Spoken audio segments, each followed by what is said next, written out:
Assalamualaikum warahmatullahi wabarakatuh. Baik, pada kesempatan hari ini Ustadz akan menjelaskan terkait sholat jamak dan qashar. Ya, bagaimana kabar kalian hari ini? Semoga baik. Ya, pada kesempatan kali ini kita akan membahas terkait menjelaskan sholat jamak dan qashar. Kedua, mendeskripsikan tata cara sholat jamak dan qashar. Sholat jamak adalah sholat yang dikumpulkan, artinya dua sholat fardu dikerjakan pada satu waktu. Misalnya, sholat duhur dan asar dikerjakan pada waktu duhur dan atau waktu asar. Ya. Kemudian, sholat jamak boleh dilakukan apabila dalam perjalanan atau musafir, dalam keadaan hujan lebat, dalam keadaan sakit. Nah, ini dalilnya dari Anas. Ia berkata, Rasulullah SAW apabila berangkat dalam perjalanan sebelum tergelincir matahari, maka beliau mentakhir sholat duhur ke waktu sholat asar. Kemudian beliau turun berhenti untuk menjamak keduanya. Jika matahari telah tergelincir sebelum beliau berangkat, maka beliau sholat duhur dahulu, kemudian baru beliau naik kendaraan. Hadis riwayat Bukhari dan Muslim. Sholat jamak takdim adalah dua sholat fardu yang dikerjakan dalam satu waktu yang pertama. Misalnya, sholat maghrib dan isya dikerjakan pada waktu maghrib. Tata cara mengerjakan sholat jamak takdim adalah apabila seorang hendak mengerjakan sholat takdim, duhur dan asar, maka terlebih dahulu harus mengerjakan sholat duhur pada waktu duhur dengan niat jamak takdim. Setelah itu baru mengerjakan sholat asar. Demikian juga jika hendak mengerjakan sholat jamak takdim, maghrib dan isya, maka harus mengerjakan sholat maghrib dulu, kemudian sholat isya. Jamak takhir. Sholat jamak takhir adalah dua sholat fardu yang dikerjakan pada waktu sholat yang kedua. Misalnya, sholat duhur dan sholat asar dikerjakan pada waktu sholat asar. Tata cara mengerjakan sholat jamak takhir adalah sama dengan mengerjakan sholat jamak takdim.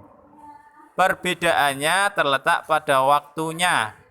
Apabila mengerjakan jamak takhir, sholat duhur dan asar, maka dikerjakan pada waktu asar. Sedangkan jika akan mengerjakan jamak takhir, maghrib dan isya, maka dikerjakan pada waktu sholat isya. Sholat qashar. Sholat qashar ialah sholat yang diringkas. Artinya, sholat fardu yang 4 rakaat diringkas menjadi 2 rakaat. Sholat yang dapat diqashar yaitu sholat duhur, asar, dan isya. Sedangkan sholat subuh dan maghrib tidak boleh diqashar. Dalilnya, kita bisa menyaksikan dalam surah An-Nisa ayat 101 yang artinya adalah apabila kamu bepergian di muka bumi, maka tidaklah mengapa kamu mengqashar sholat. Jika kamu takut diserang orang-orang kafir, sesungguhnya orang-orang kafir itu adalah musuh yang nyata bagimu. Tata cara mengerjakan sholat qashar.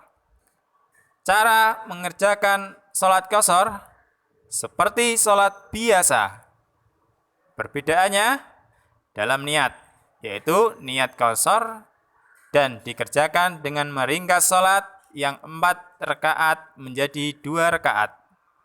Sholat qashar dapat dikerjakan dengan jamak, asalkan harus disertai dengan niat qashar dan jamak. Sholat jamak qashar adalah sholat yang dilakukan dengan cara menggabungkan 2 waktu sholat dalam satu waktu dengan jumlah rakaat yang diringkas. Tata cara mengerjakannya adalah sholat jamak qashar seperti sholat biasa, yaitu dengan digabungkan dan meringkas sholat yang 4 rakaat menjadi 2 rakaat, dilaksanakan dalam satu waktu. Misalnya, sholat duhur dilaksanakan sekaligus dengan waktu sholat dengan cara diringkas, yakni menjadi 2 rakaat untuk duhur dan 2 rakaat untuk asyar. Nah, ini contoh niat. Ya, niat sholat jamak taqdim duhur dan asar. Ya. Usolli fardhu duhri arba'a raka'atim majmu'an ma'al asri adaan lillahi ta'ala. Ya. Kemudian setelah selesai sholat duhur, langsung dilanjutkan sholat asar dengan bacaan niat usolli fardhul asri arba'a raka'atim majmu'an ma'al duhri adaan lillahi ta'ala. Niat sholat jamak takhir duhur dan asar dilakukan di waktu asar. Usolli fardhu duhri arba'a raka'atim majmu'an ma'al asri adaan lillahi ta'ala. Niat sholat qashar dan jamak takhir. Usolli fardhul asri raka'ataini qasran majmu'an ila duhri adaan lillahi ta'ala. Demikian teman-teman penjelasan dari Ustadz tentang sholat jamak dan qashar. Terima kasih atas perhatiannya. Assalamualaikum warahmatullahi wabarakatuh.